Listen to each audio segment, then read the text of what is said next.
All right, Tim, you're changing it up with Halo 5 Guardians quite a bit. I'm impressed. Now, how much of the story of Nightfall is going to play into Halo 5 Guardians? So Nightfall was really focused on just kind of origin sort of story stuff for Locke, so there's no specific events from Nightfall that kind of transpire over. Really the goal with Nightfall was to kind of show Locke off, right, and to kind of give you a flavor of what he was like earlier in his career, yeah.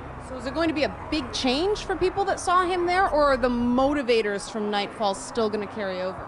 He's very much the same character, but he's evolved, right? He's now a Spartan, right, and he has a crazy mission to go after Chief at this point, right? So he's kind of mentally going through a lot. He's leading a team of Spartans, so we have an interesting dynamic with Buck being in there as well, and Vale and Tanaka. So they're kind of the new family versus Blue Team, which is sort of like the classic family that all work really well together and are very smooth.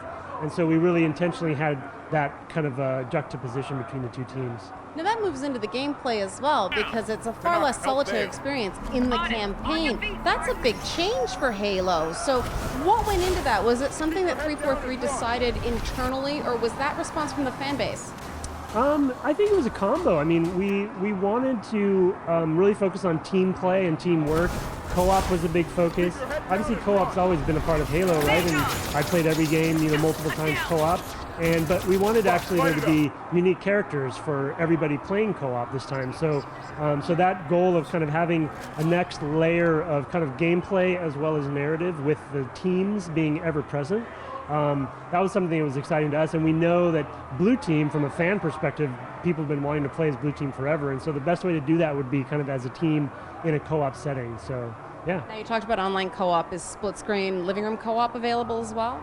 No, we're just focused on co-op online with dedicated servers right now. Yeah. So there's going to be no split screen co-op for Halo 5. Correct. Okay. Yes. Okay, that's a big change. It is. Yeah, a really hard decision for us to make. We've been focusing on sort of the highest fidelity, experience that we could, and really been focused on 60 frames and dedicated servers. And so that was a super difficult decision for us, for sure. And we know the fans want that a lot. So yeah, but that's been our focus. Yeah. Now, how big a leap is 60 frames? This is a controversy gripping gaming right now. Is it 60 frames or not? From a developer perspective, how difficult is it?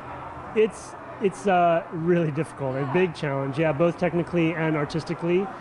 For us, the big goal though was the fluid gameplay, right? It was all for gameplay, and kind of when you play the difference between the two, it's really noticeable right away. And even though 60 is double 30, it's kind of 4 times the effort as far as like getting it to really be smooth and run. So the team has really been working extremely hard to make that work for Warzone, Arena, Campaign, like it's all in co-op campaign, all 60 frames. Now, when can people get their hands on it? October 27th.